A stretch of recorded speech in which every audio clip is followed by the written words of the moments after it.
आज का बाइबल का वचन सन पौलुस का एफिसियों के नाम पत्र अध्याय 6 वचन 1 से 9 और आज का सुसमाचार सन लूकस के अनुसार अध्याय 13 वचन 22 से 30।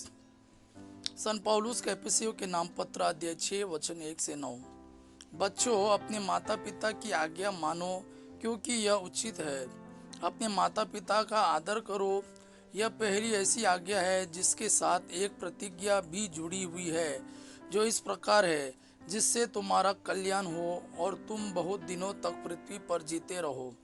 पिता अपने बच्चों को झिझाया नहीं करे, बल्कि प्रभु के अनुरूप शिक्षा और उपदेश द्वारा उनका पालन पोषण करे।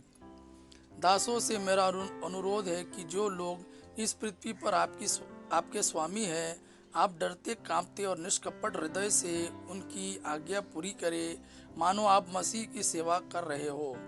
आप मनुष्यों को प्रसन्न करने के उद्देश्य से दिखावे मात्र के लिए नहीं, बल्कि मसीह के दासों की तरह ऐसा करें जो सारे हृदय से ईश्वर की इच्छा पूरी करते हैं। आप प्रसन्नता से अपना सेवा कार्य करते रहे, मानो आप मनुष्यों की नहीं बल्कि प्रभु की सेवा करते हो, क्योंकि आप जानते हैं कि प्रत्येक मनुष्य, चाहे वह दास हो या स्वतंत्र, जो भी भलाई करेगा उसका पुरस्कार वह प्रभु से प्राप्त करेगा। आप जो स्वामी हैं, दासों के साथ ऐसा ही व्यवहार करें। आप धमकियां देना छोड़ दें, क्योंकि आप जानते हैं कि स्वर्ग में उनका और आपका एक ही स्वामी है और वह किसी के साथ पक्षपात नहीं करता। आज का सुसमाचार सन लूकस के अनुसार अध्याय 13 वचन 22 से 30। ईसा नगर नगर गांव गांव उपदेश देते हुए यरूशलेम के मार्ग पर आगे बढ़ रहे थे।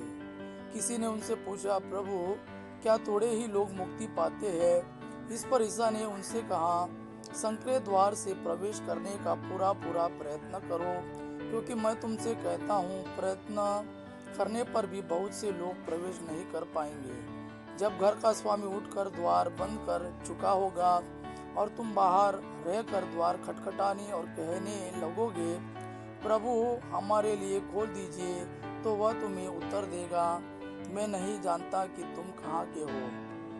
तब तुम कहने लगोगे, हमने आपके सामने खाया पिया और आपने हमारे बाजारों में उपदेश दिया। परंतु वह तुमसे कहेगा, मैं नहीं जानता कि तुम कहाँ के हो। कुकर्मियों, तुम सब मुझसे दूर हटो। जब तुम इब्राहिम, इसहाक, याकूब और सभी नबियों को ईश्वर के राज्य में देखोगे, परंतु अपने को बहिष्कृत पाओगे, तो तुम रोओगे और दांत पीसते रहोगे। पूर्व तथा पश्चिम से और उत्तर तथा दक्षिण से लोग आएंगे और ईश्वर के राज्य में भोज में सम्मिलित होंगे।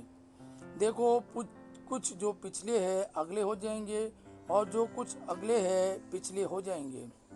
यह प्रभु का वाणी है। प्रभु को धन्यवाद। आबा पिता की महिमा और पुत्र यीशु का प्रेम आप पर सदा सर्वदा बना रहे। आमीन।